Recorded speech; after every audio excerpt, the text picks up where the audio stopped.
During his time on earth, Jesus was many things. One of those things was a teacher. He spoke to many groups of people, preferring to speak in metaphors and stories. It's an effective way to teach. While people discussed and debated what he meant, they were retelling his stories. The Bible includes many of his parables, keeping his wisdom alive to today. Here are those that appear in the Bible. Although I explain each one, please note that these parables each have rich meanings with many interpretations. I'm adding enough details and context so you can appreciate how much wisdom Jesus shared with the world. The Good Samaritan. You've likely heard this phrase before. Here's its origins. Now, some historical context helps here. Jesus mostly preached to Jewish audiences. At the time, there was significant tension between Jewish people and those from Samaria. Each group had wronged the other, destroying their temples or desecrating their holy relics. For his audience, Good Samaritan would mean to them what good Nazi or good terrorist would mean to us. It's a contradiction and difficult to ignore. Here's why Jesus sought their attention. A lawyer asked Jesus what to do to seek salvation. Instead of answering him, Jesus turned the question back on him. What did the lawyer think he needed to do? The lawyer gave two answers: to love God and to love your neighbor. These two commandments are the core of Christian belief, even today. Jesus praised the lawyer for his answer, but the lawyer asked what it meant. Who exactly was his neighbor? What happened next is in the Gospel according to Luke. A man was going down from Jerusalem to Jericho, and he fell among robbers who stripped him and beat him and departed, leaving him half dead. Now by chance a priest was going down that road, and when he saw him he passed by on the other side. So likewise a Levite, when he came to the place and saw him, passed by on the other side. But a Samaritan, as he journeyed, came to where he was, and when he saw him he had compassion, and went to him and bound up his wounds, pouring on oil and wine. Then he set him on his own beast, and brought him to an inn, and took care of him.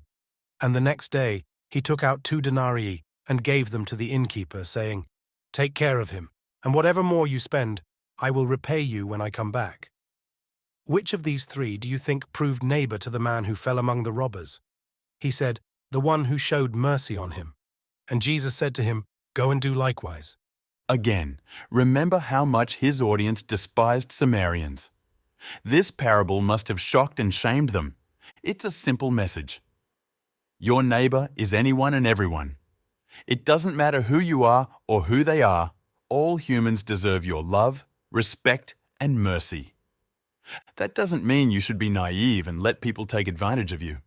But if someone genuinely needs your help, give it. The sower. Jesus, addressing a large crowd who had gathered to hear him speak, shared the following parable.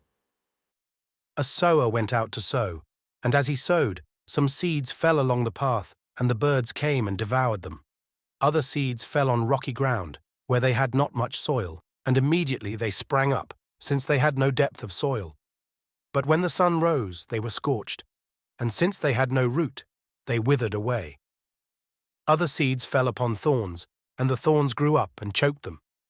Other seeds fell on good soil, and brought forth grain, some 100-fold, some 60, some 30. He who has ears, let him hear. Jesus explained all his parables to his disciples. This is one of the few where we hear his explanation in the Bible. The seeds metaphors for everything Jesus teaches people. When someone hears his words but ignores them, it's like the seeds dropped on the path. Nothing grows. Sometimes you have a fleeting fancy. You get excited about something only for your enthusiasm to quickly fade. Homes across the world are filled with barely touched exercise equipment and musical instruments. The seeds that fell of rocky ground are when people do this with Christianity. The seed grows well, but only for a moment. In the hot sun, the shallow roots don't protect the plant and it dries up. The thorns represent material concerns. When you focus on things like money, status, your degrees, or your entertainment. Those thorns strangle any plants that try to grow near them. When someone hears and believes what Jesus teaches, that's like a seed in good soil. It'll grow healthy and strong, creating many more seeds. A good Christian creates more Christians through good living, faith, and sharing the wisdom of Jesus. The faithful servant. Who then is the faithful and wise steward whom his master will set over his household, to give them their portion of food at the proper time? Blessed is that servant whom his master, when he comes, will find so doing. Truly, I say to you, he will set him over all his possessions. But if that servant says to himself, "My master is delayed in coming," and begins to beat the men servants and the maidservants, and to eat and drink and get drunk, the master of that servant will come on a day when he does not expect him, and at an hour he does not know, and will punish him and put him with the unfaithful. Christians believe Jesus Christ will return someday. When he does, his faithful followers will be rewarded. If you knew when Jesus will return, you could game the system. You could live in sin and unfaithfulness, then repent 5 minutes before he returned. Since Jesus forgives all sins, this earns you the rewards without the struggles. An important part of Christian thinking is no one knows when Jesus will return. It might be in 5 minutes from now, or not for another 100,000 years. As such, Christians must live as though Jesus could return right at this very moment. The house on the rock. So many people are looking for answers. What's the right career for me? What's the best diet or exercise? How should I use my free time? It doesn't matter what answers you get if you don't act on them. Everyone then who hears these words of mine and does them will be like a wise man who built his house upon the rock, and the rain fell, and the floods came, and the winds blew and beat upon that house. But it did not fall, because it had been founded on the rock. And everyone who hears these words of mine and does not do them will be like a foolish man who built his house upon the sand. And the rain fell, and the floods came, and the winds blew and beat against that house, and it fell, and great was the fall of it. Don't just hear wisdom, act on it too. Make it the foundation of your life. The lost sheep. Many people find Christianity intimidating. They think about everything they've done wrong in their life, all the weight of their sin. They feel like a lost cause, hopeless, irredeemable. If this is you, you're not alone. That's why Jesus shared this parable to shepherds. What man of you, having 100 sheep, if he has lost one of them, does not leave the 99 in the wilderness, and go after the one which is lost, until he finds it? And when he has found it, he lays it on his shoulders, rejoicing. And when he comes home, he calls together his friends and his neighbors, saying to them, "Rejoice with me, for I have found my sheep which was lost." Just so, I tell you, there will be more joy in heaven over one sinner who repents than over 99 righteous persons who need no repentance. The message Jesus shares here is that your past doesn't stop you being a Christian. In fact, the more you have strayed in the past, the greater the celebration when you commit to following Christ. You might be the only lost sheep in a flock of 100. Jesus will still carry you on his back, rejoicing, so long as you hear his teachings. The friend at night. In the time of Jesus, hospitality was an important duty. If someone came to visit, you were expected to care for them, feed them, and protect them. It was a matter of honor, courtesy, and reciprocity. After all, you never knew when you'd need a warm meal and a warm bed in turn. That's why Jesus used this metaphor to teach people how to pray. And he said to them, "Which of you who has a friend will go to him at midnight and say to him, 'Friend, lend me 3 loaves, for a friend of mine has arrived on a journey, and I have nothing to set before him,' and he will answer from within, 'Do not bother me. The door is now shut, and my children are with me in bed. I cannot get up and give you anything.' I tell you, though he will not get up and give him anything because he is his friend, yet because of his importunity, he will rise and give him whatever he needs." God isn't a genie. While you're allowed to pray for $1 million or to have 6-pack abs, he doesn't have to grant it.